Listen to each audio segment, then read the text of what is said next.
yung batang makulit pero natulog sa sahig. Ayan, natulog sa sahig. Pinagtripa ng daddy at mommy. Wow.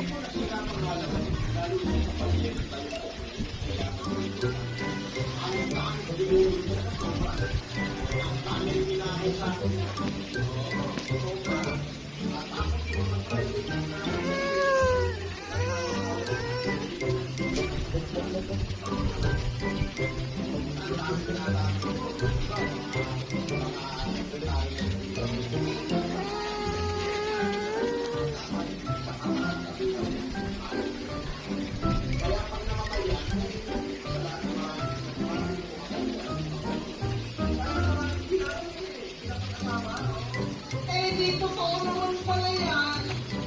Oh, normal.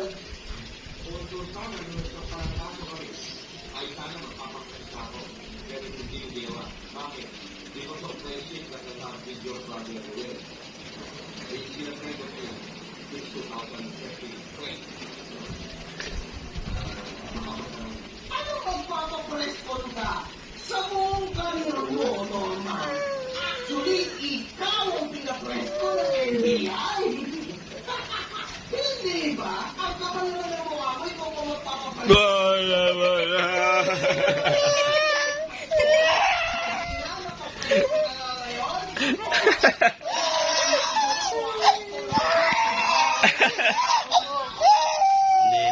Hindi na.